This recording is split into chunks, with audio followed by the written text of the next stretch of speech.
isang mundo na walang gusto magpahinga. Walang gusto magpahinga. Naalala ko yung interview kay Joey De Leon at sabi niya, dapat daw trabaho ng trabaho. Ang pahinga niya ay natutulog na lang siya ng 6 hours a day. At nagtatrabaho siya Lunes hanggang Linggo. Ang katwiran niya, pag namatay ka, puro tulog na raw eh. Kaya puro pahinga na. Nag-ugat yung katwiran niya sa maling teolohiya. Akala niya, pag namatay, pahinga na. Pero ang totoo, pag namatay ka na wala kay Kristo, magsisimula lang ang pagdurusa mo sa kaparusahan. Una sa impyerno, ang tawag din doon, bagamat hindi yun ang impyerno na darating, pero mas malala pa yung parating na kaparusahan bago yun. So, sabi niya, pag namatay daw, magpapahinga na, pero hindi yun totoo yun. Kaya sa mundo ito, walang gusto magpahinga. Maraming tao gusto puro trabaho. Pagdating ng linggo, gusto nila magtatrabaho pa sila pagdating ng linggo. Naghahabol sa pera.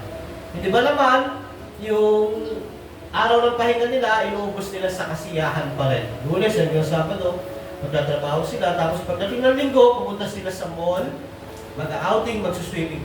Ayaw pa rin nilang magpahinga. Dahil sa sekularisasyon ng mundo, maraming tao sa mundo ngayon na mulat na ayaw magpahinga. Gusto, puro trabaho. Naging workaholic, naging addict sa enjoyment ang mga tao. Makakalimutan nila ng pahinga ay binigay ng Diyos para sa tao. Pribilehiyo ito para sa mga tao. Na mismo nagbigay ng example ang Diyos na kailangan magpahinga at dapat magpahinga. Pero alam niyo ba sa Old Testament, ang rest ay naging isang conflict kay Christ nung siya ay andito. Dahil sa araw ng pamamahinga, naakusahan ang Panginoong Jesucristo na nagtatrabaho. Bagamat hindi siya nagtatrabaho kasama yung alagad, sila ay namumulot ng mga binhi o ay mga trigo para makain. Doon nag-arise ang ika-4 na conflict ni Christ, yung Sabbath. Nung i-reach niya yung mga tao dahil sa kapaguran, dahil sa religious Sabbath. Sa kanila nung panahon nila, yung pahinga naging kapaguran. Bakit? Dahil sa mga maling aral.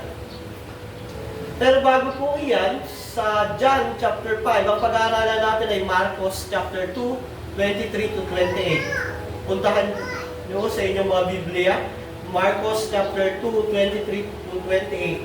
Ito yung ika-4 na conflict ni Christ. Babasahin ko po at sundan nyo sa inyong Biblia. Katanungan tungkol sa araw ng pamamahinga. Sa araw ng pamamahinga, naparaan si Jesus at ang kanyang mga alagad sa triguan. Habang sila naglalakad, ang mga alagad ay pumipitas ng trigo. Sinabi ng Pariseo kay Jesus, tignan mo ang ginagawa ng iyong mga alagad. Mahigpit iyang pinagbabawal sa kautusan sa araw ng pamamahinga. At sinagot naman sila ni Jesus, hindi pa ba ninyo nababasa ang ginawa ni David noong panahon ni Abiatar, ang pinakapunong pari? Nang si David at ang kanyang mga kasama ay nagutom, walang makain, pumasok siya sa bahay ng Diyos at kumain ng tinapay na handog sa Diyos. Binigyan pa niya ang kanyang mga kasamahan, ayon sa kautusan, ang mga pari lamang ang may karapatang kumain niyon. At sinabi rin ni Jesus, itinakda ang araw ng pamamahinga para sa tao. Hindi nilikha ang tao sa araw ng pamamahinga. Ang anak ng tao ay Panginoon maging ng araw ng pamamahinga. Ito ang ika-4 na conflict ni Christ sa mga religious leader noong panahon niya. Noong nakaraang linggo, ang conflict niya ay tungkol sa fasting. Kasi hindi nagpa-fasting yung mga alagad niya, yung mga alagad ni John the Baptist at ng mga Pharisee nagpa-fasting, kinuwestiyon nila si Christ. So ang sagot ni Christ, bakit sila magpa-fasting kung kasama nila yung ikakasal? Ang gusto sabihin nila, andito ang anak ng Diyos na nagkatawang tao, bakit sila magpa-fasting, di ba? Panahon ngayon ng kasiyahan.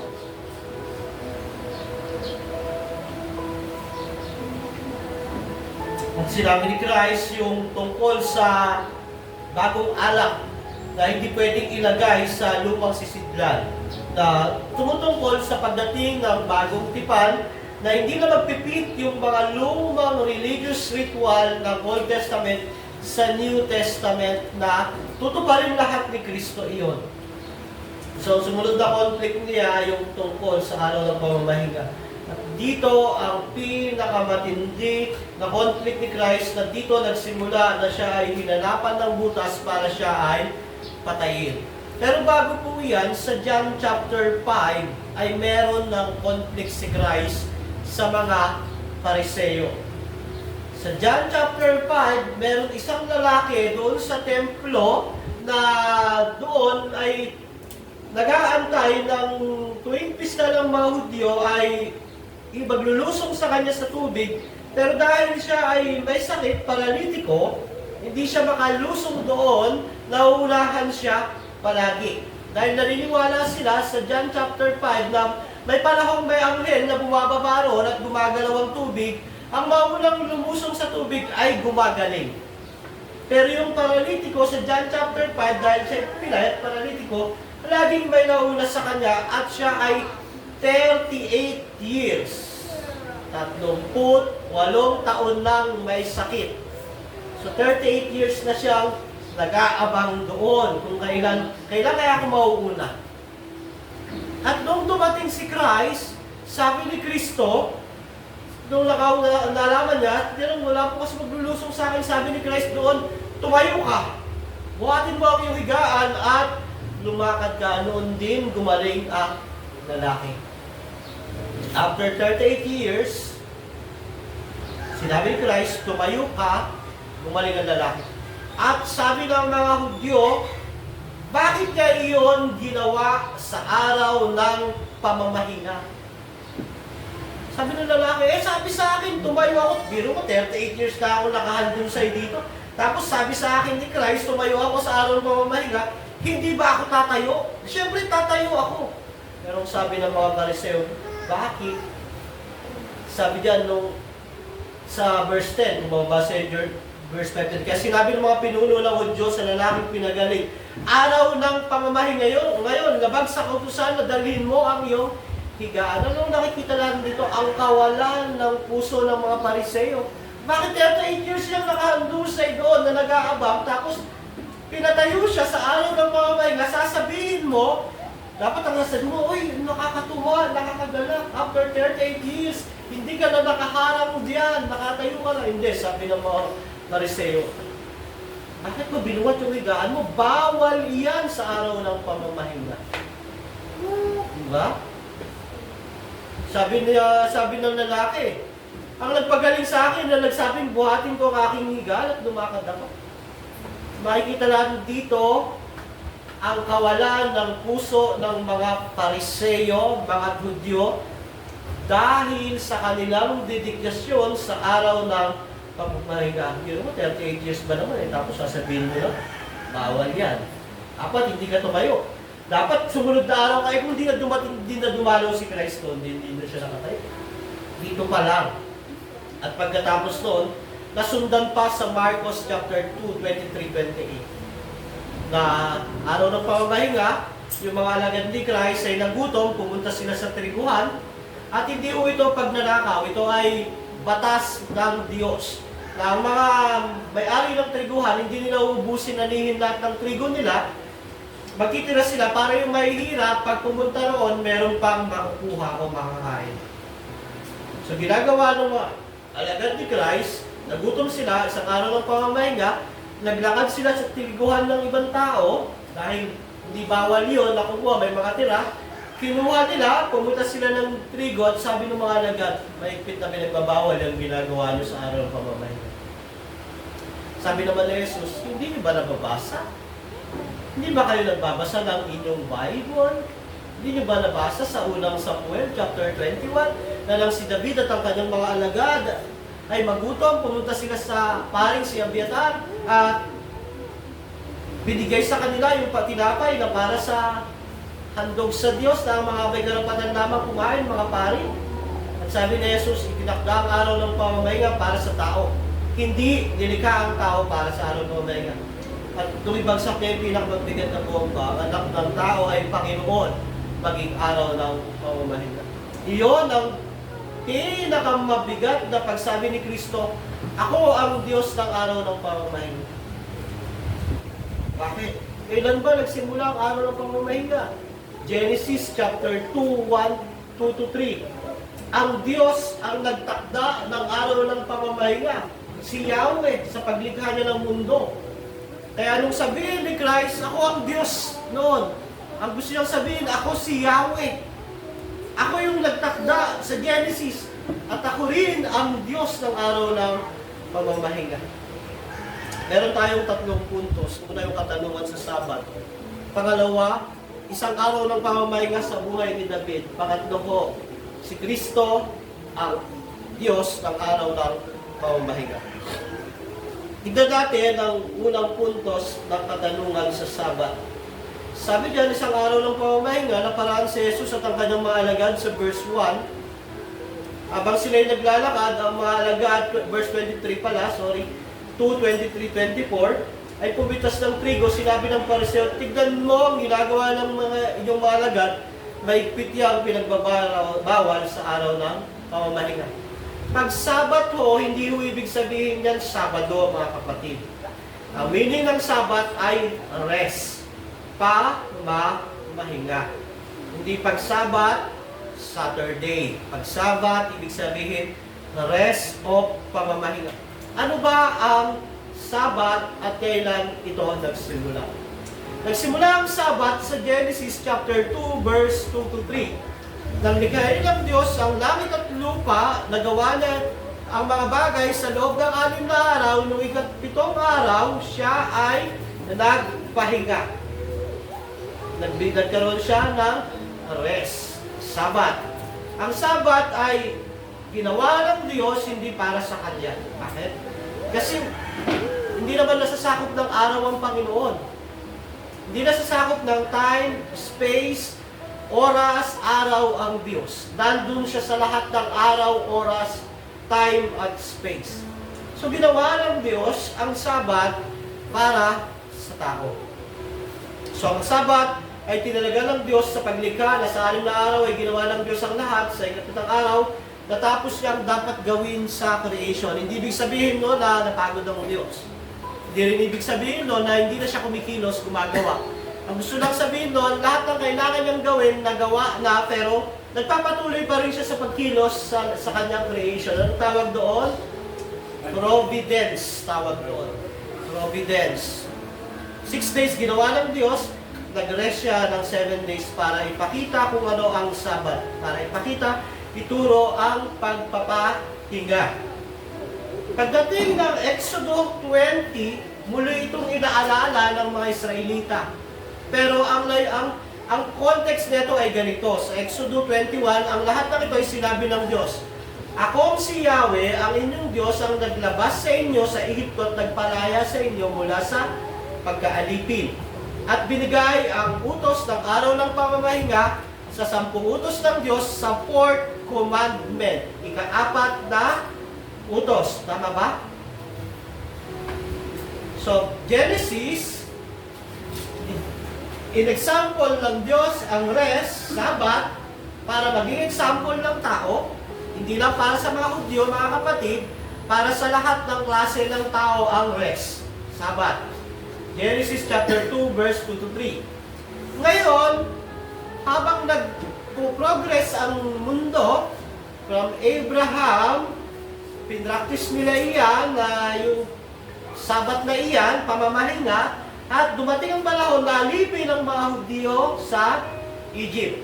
At napalaya sila, nung napalaya sila, binigay ang 10 utos, kasama doon ang pagtupad sa araw ng pamamahinga. Ang layunin, ang context, dahil sila ay pinalaya ni Yahweh mula sa pagka-alipin.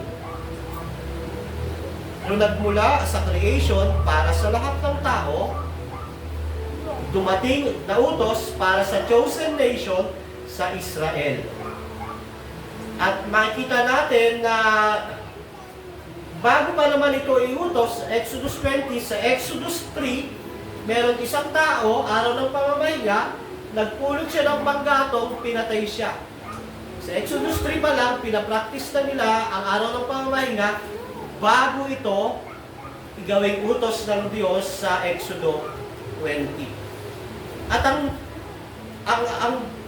araw ng pamamahinga ay isang panahon o oras na banal. Ang meron gumagawa lang nito nung panahon nila ay bansang Israel. Pero nung naalipin sila sa Ehipto, wala na silang rest kasi slave sila. Nung napalaya sila, muli in-establish ang utos ng araw ng pamamahinga. So, nung alipin sila, walang rest day. Kaya papansin mo ngayon, yung mga alipin ng pera, alipin ng mundong ito, wala silang rest day. Bakit? Kasi linggo, trabaho. Yung alipin ng kalayawan, kalayawan pa rin pag linggo.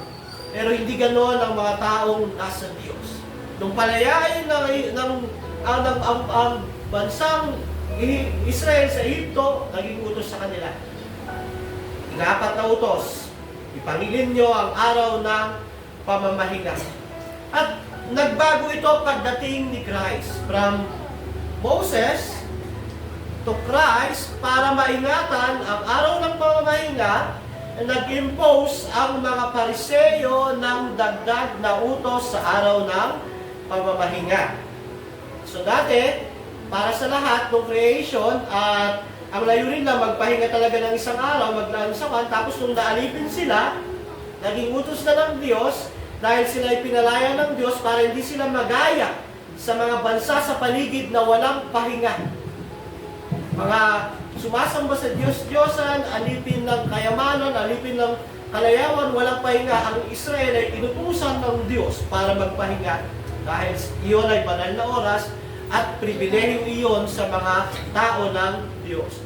Pero nung panahon ni Moises, unti-unti na nagbago ito, at nung panahon ni Christ, nagbago na ito. Nadagdagan ito. Ang araw ng pamamahinga, ayon sa libro ng mga Hudyo, ang Misna, nadagdagan na pag araw ng pamamahinga, bawal na magbiyahe. May ilang hakbang ka lang. 2 milya lang ang pwede mong galaan. Pag gumala ka ng ganon, bawal na. Bawal na rin maggalaw ng mga gamit sa bahay sa araw ng pamamahinga. Binago unti-unti, naglagay sila ng 39 na pinag-ipagbabawal sa araw ng pamamahinga. Dati simple lang. Basta pag araw ng Sabat, magpapahinga ka. At syempre, dahil pahinga yun, araw din yun ng pagsamba nila. Nung panahon ng mga Pharisee, nadagdagan yun. Bawal maglakbay ng 2 kilometro lalampas. Sa ayon sa Misna, yung 39, bawal na magdala ng kung ano-ano, magdala ng bag, magdala ng gag, bawal yun nga, mula sa bahay mo, magta-travel ka ng malayo.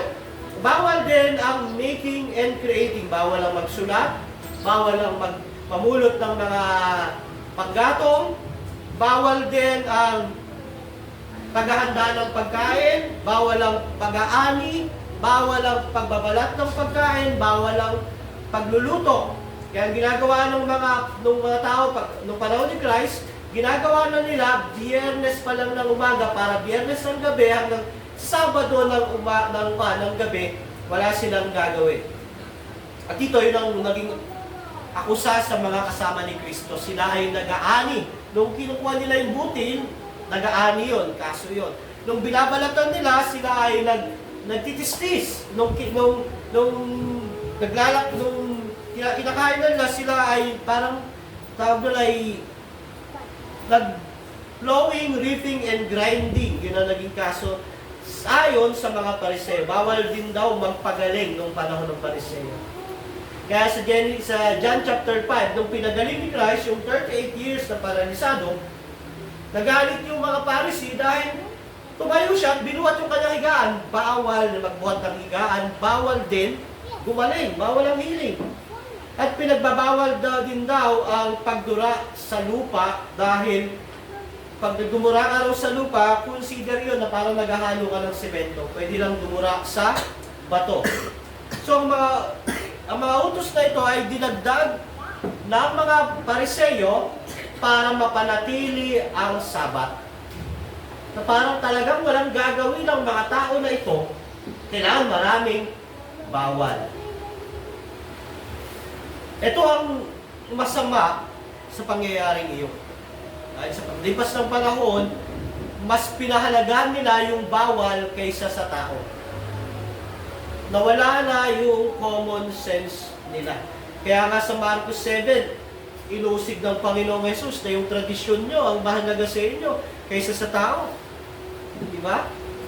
So, makikita natin from creation, mula nang iligtas sila sa Egypt, mula ng panahon ni Christ, unti-unti nagbago ang araw ng pamamahinga. Pero ano ang point dito? Ang Sabato ay mandate na ibinigay ng Diyos para sa pagpapahinga. At ang kapahingahan dapat magbibigay sa atin ito ng reflection sa kabutihan ng Diyos at pagsamba sa Kanya. Pero dahil sa maraming bawal, maraming dinagdag na utos doon sa simpleng utos na magpahinga, ang mga tao, hindi na sila makapag-reflect sa kabutihan ng Diyos. Ang naging focus nila, yung bawal. Pero dapat, hindi ganon. Kasi ang layunin ng Sabat ay banal na oras para alalahanin mo ang Diyos. Sa creation, pinapaalala ron, bakit may rest? Para ipakilala yung 6 na araw ang Diyos ang gumawa ng lahat. Wala kang pag-aari, kahit ikaw gawa ng Diyos. Kaya ba nagpapahinga ka sa 7 araw, inaalala mo ang manlilikha sa iyo.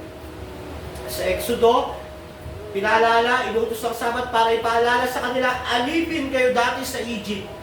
Ngayon, pinalaya kayo ng Diyos every Sabat, every rest, i-remind nyo yung sarili nyo na kaya kayo ngayon nakapagpapahinga sa pagiging alipin dahil ng Diyos ang nagligtas sa inyo. Pero nung panahon ni Christ, hindi na gano'n ang sense. Ang sense ay, oy, bawal yan. Instead na, habang nagre-rest kayo, ang buti ng Diyos, ang bait ng Diyos, meron kaming kapahingahan. Hindi, naging, bawal yan, bawal yan, bawal yan. At nakita natin iyon nung ang Panginoong Jesucristo, kasama ang kanyang mga alagad, nagutom, kumuha ng trigo, sabi ng mga bawal iyan. Makikita natin kung paano nakukurap ang utos ng Diyos, ang magandang pribileyo, providensya ng Diyos sa tao sa pamamagitan ng pagdadagdag ng tao. Kaya dapat, kung ano ang inutos ng Diyos, gamitan natin ng common sense, wag na nating dagdagan, wag na nating bawasan. Dapat sundin natin ayon sa nais na ipagawa ng Diyos. Alam niyo kung layunin ng Sabat? Hindi para magbawal. Anong layunin ng Sabat? Para ilapit ang tao sa Diyos. Pero nung panahon ng mga Hudyo, mga religious leader, instead na ilapit ang tao sa Diyos, ang Sabat ang nagiging dahilan para ilayo sila sa Diyos. Dito, nagkaroon ng conflict ang Panginoong Jesucristo. Sa atin ho, ang araw ng ating Sabat, Lord's Day, rest day ay Sunday. Mga kapatid, hindi lang yan basta utos sa moral law. Yan ay pribilehiyo. Hindi ka alipin. Pag araw ng Lord's Day, ginaganap mo ang Sabat, ang rest, pinapakita mo, hindi ka alipin ng pera, hindi ka alipin ng kalayawan, ng kasakiman, hindi ka alipin ng kasalanan dahil merong isang rest na binigay sa iyo ang Diyos na ginagawa mo every Lord's Day. Alam niyo yung mga tao na ninineglect ang araw ng kapahingahan, ang Lord's Day, ang gusto nilang sabihin, ipakita, alipin pa rin kami. Alipin kami ng kasakiman pag trabaho ang inuuna. Alipin kami ng pera pag trabaho ang inuuna at negosyo. Pero pag inuuna yung mga gala, outing, alipin kami ng kalayawan, alipin kami ng sarili naming kasalanan. Kaya nga mga kapatid, reminder sa atin ito, ang Lord's Day ay privilege na binigay sa iyo ng Diyos dahil hindi ka na alipin ng mga makasalanang bagay sa mundong ito. Kaya dapat pinapahalagahan po natin ang ating araw ng rest. Hello.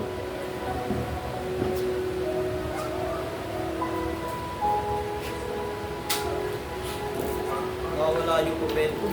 Matakbo na yun, biglang umreno.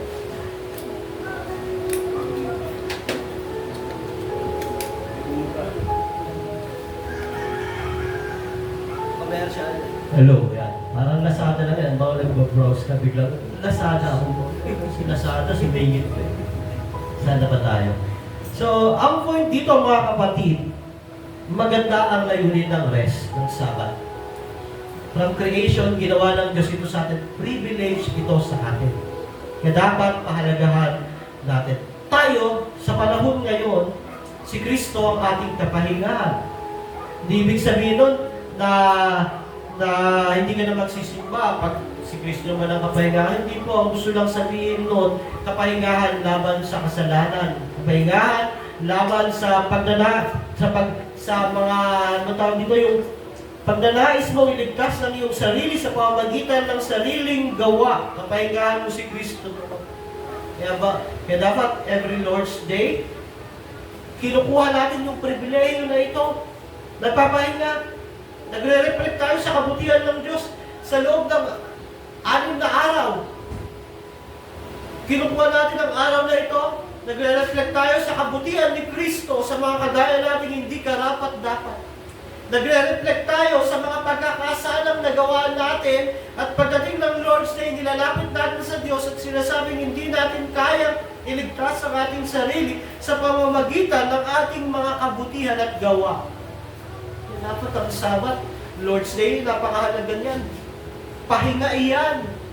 Kaya kung meron tayong mga kapatid na nakikita nyo, hindi na pinapahalaga ng Lord's Day. Ayaw nilang magpahinga.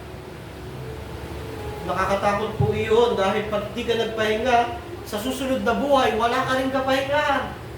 Di ba? Ang Lord's Day, patikim ng langit. Pag sumasamba tayo, pag Lord's Day, pinapatikim sa atin ng Diyos ang kapahingahang darating. Pero pag hindi ka sumasamba, hindi ka nagpapahinga, gusto mo, Lunes, trabaho, palayawan, pag namatay ka, wala ka rin kapahingahan sa dagat-dagatang apoy ng impyerno. Di ba? How miserable na buhay iyon. Dito sa lupa, hirap na hirap ka. Mahirap ka na nga, pinahirapan mo pa yung sarili mo, hindi ka nagpapahinga pag-araw ng linggo, at wala ka kay Kristo, tapos mamamatay ka, pag namatay ka, paggising mo, wala ka pa rin kapahingahan dahil nandun ka sa impyerno kung saan nandun ang puot, galit, pagkamuhi ng Diyos sa kasalanan. Di ba kaawa-awang kalagayan niyo? Kaya dapat igalang, pabanalin natin ang araw ng pamamahinga na binigay ng Diyos para sa atin. Privilege po yan. Yan ang Sabat, rest. Tandaan po natin, hindi Saturday ang meaning ng Sabat. Rest, pahinga. At creation, Genesis, naging practice nila sa Sabado at inaasahang mababago iyan nung dumating si Christ. Nung sa creation, nagtrabaho ang Diyos, nagpahinga. Nung si Kristo na ang nagtrabaho, ang Diyos naman ang nagligtas sa atin, nagsimula tayo sa pahinga. Unang araw pa lang pahinga bago tayo magtrabaho. Sumunod, ang sabi ni Christ sa kanila, sinagot sila ni Christ, hindi ba ninyo nababasa? Ano ba naman kayo? Tanga-tanga ba kayo? Parang gano'n sabi, ano ba naman kayo? Hindi ba kayo nagbabasa ng Old Testament? Nung si David, nung panahon ni Abiatar, yung pinakapunong pari, nagutom siya. Pumasok siya sa bahay ng Diyos at pinakain sa kanya yung tinapay na ang mga pwede lang kumain ay mga pari. Ito ay kwento sa unang Samuel chapter 21, if I am not mistaken, na si David, nung hinahunting siya ni Saul, na-anoint na siya bilang hari, nagtatago sila, kasama niya yung mga sundalo niya, nagutom sila, nagpunta ron, at sa Old Testament, si Ahimelech ang nakalagay doon. Bagamat ito ay may textual criticism, dito ipapaliwanag ngayon. Mas maganda sa ibang lesson kasi iyan. Nung nakita ni Ahimelech na si David ay nagugutom, sabi niya, meron ka bang pagkain dyan? Walang tinapay na para sa tao, sa mga ordinary, pero meron dito para sa mga pari. Kung yung mga kasama mo hindi sumiping sa babae bago pupunta rito, pwede silang kumain doon. Sabi ni David, hindi naman namin ginagawa iyon bago kami umalis. So pinakain siya. Alam niyo, makikita mo sa paring si Ahimelech, gumamit siya ng common sense. Mas mahalaga ang tao kaysa ritual. Nilikha ang ritual para sa tao, hindi ang tao ang nilikha para sa ritual. So makikita natin na gumamit ng common sense ang paring si Ahimelech. At kinuwento ito ni Christ para patunayan, i-prove na mali ang kanilang mga practices at ginagawa dahil yung hari, si David, ay inalaw ng pari na kumain nung panahon ng tinapay na para sa paring lamang. Hindi pinapawalang bisa ni Christ ang Sabat. Tandaan po natin, ang ginagawa ni Christ, itinatama niya ang maling practices nila. Gustong patunayan ni Kristo, gamit ang kwento sa lumang tipan na mali ang ginagawa niya dahil mas mahalaga ang tao kaysa sa mga ritual. Alam niyo ho, marami ngayon, mas pinapahalagahan ang ritual kaysa sa tao. Mas mahalaga ang religious practices kaysa sa tao. Meron akong isang alam na relihiyon na bawal magpasalin ng dugo kahit mamamatay ka na. Diba? Nakakatakot iyon. Pero makikita natin na dapat yung mga ritual, yung mga practices, gamitan natin ng talino o common sense. Diba? So, yun ang ginagawa ni Christ. Sabi ni Christ, hindi ba alam? Si King David, bagamat na-anoint na siya, bagamat hindi pa siya yung hari dun sa mismong lugar, pero inalaw siya ng pari. Mas pinahalagahan ng pari yung buhay ng tao kaysa rin sa ritual nila. Gusto siya sabihin, dapat meron din kayo. Gamitan nyo ng common sense, mga Pharisee, mga Sadducee. At ang pinakamabigat na sinabi ni Jesus, sa 27, itinakda ang araw ng pamamahinga para sa tao. Tandaan po natin, bakit kayo nandito sa araw ng pamamahinga, araw ng pagsamba? Para sa inyo. Ginawa ng Diyos iyan. Diba? Hindi nilikha ang tao para sa araw ng pamamahinga. Hindi ka pupunta, hindi sila nagpapahinga dahil hindi nilikha ang tao para sa araw ng pamamahinga. Hindi yung ritual ang dahilan bakit nandiyan ang tao. Ang tao ang dahilan bakit nandiyan ang ritual. Kumbaga, ganito ang gusto sabihin. Kaya andyan ang araw ng pamamahinga para sa benepisyo ng tao. Kaya tayo may Lord's Day, kaya tayo sumasamba sa araw ng Lord's Day, kaya tayo nagpapahinga para sa benepisyo natin. Tandaan mo natin yan, mga kapatid. Bakit tayo andito? Para sa atin, para sa ating kaluluwa, para sa ating mga kasalanan. Mula Lunes hanggang Sabado, nabuhay tayo sa sekular na mundo. Nakihalo tayo sa mga ginagawa sa mundo ito. Nakita tayo ng kasalanan, nagkasala tayo. At yung araw ng pamamahinga, tinakda yun ng Diyos para mag-reflect tayo sa kabutihan niya. Tinakda yung araw ng pamamahinga para sa atin, alalahanin natin na mayroong Diyos na nagmamahal sa atin, nag-iingat sa atin, nangangalaga sa atin. At kaya nga po yung mga taong na kay Kristo, dapat pag-araw ng Lord's Day, nagpapahinga. Hindi nila pinagpipilitang bumalik doon sa dating kalagayan na alipin ng kasalanan, alipin ng mundong ito, walang pahinga. Alam mo, nung wala ka pa kay Kristo, alipin ka ng mundong ito eh. Alipin ka ng kasalanan, alipin ka ng pera, alipin ka ng kalayawan. Bakit? Hindi tayo nagsisimba nun. Gusto lang natin, pag gusto ko magsimba, gusto ko magpahinga, gusto ko mag-Lord's Day, ako ang masusunod. Pero ang mga tunay na Kristiyano, hindi na. Dahil alam niya, pribileyo yun ng Diyos, tinakda iyon para sa Kanya. Binigay iyon ng Diyos para sa Kanya. At sa araw na iyon, sasamba siya, magre-reflect siya sa Diyos na nag-iingat, nagligtas at nagmamahal sa Kanya. At sa 28, ang pinakamabigat, sabi ni Christ, ang anak ng tao ay Panginoon maging ng araw ng pamamahinga. Ang anak ng tao ay Panginoon maging araw ng pamamahinga. Para sa mga Hudyo, ang Genesis chapter 2, verse 2 to 3, si Yahweh ang nagtalaga at nagtakda ng araw ng Sabat.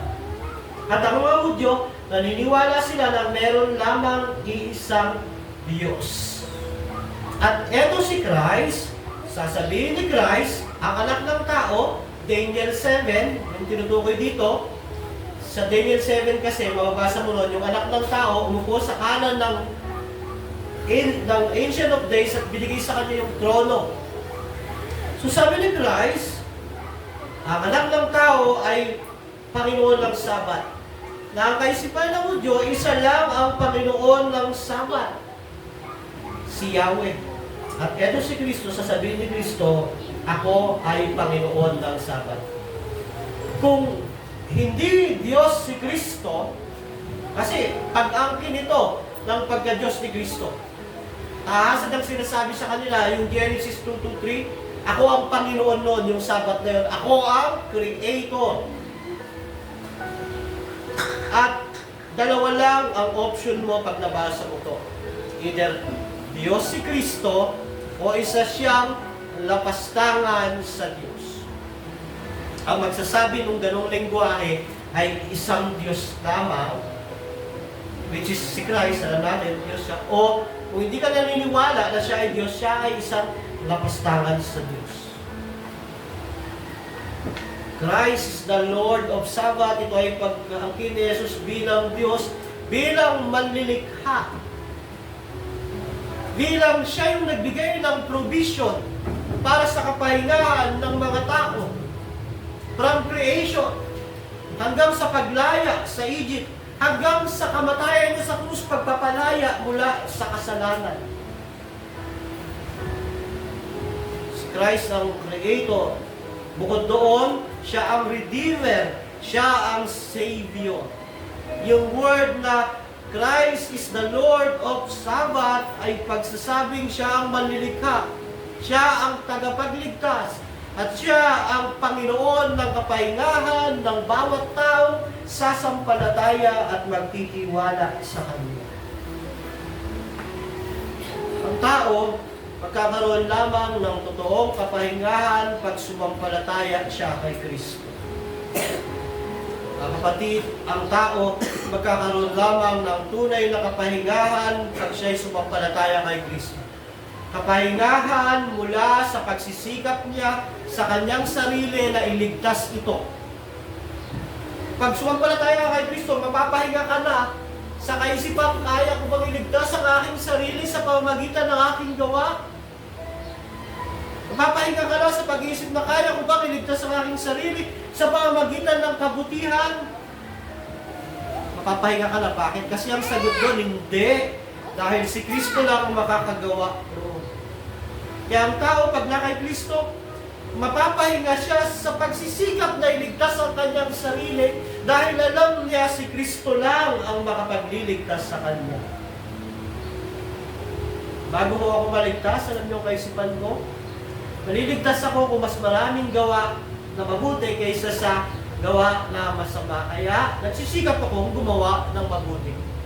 Kung ako'y maligtas, ang kaisipan ko, kahit anong gawin kong mabuti, hindi ako maliligtas. Kaya lang ako gumagawa ng mabuti dahil niligtas ako ng Panginoong Yesus.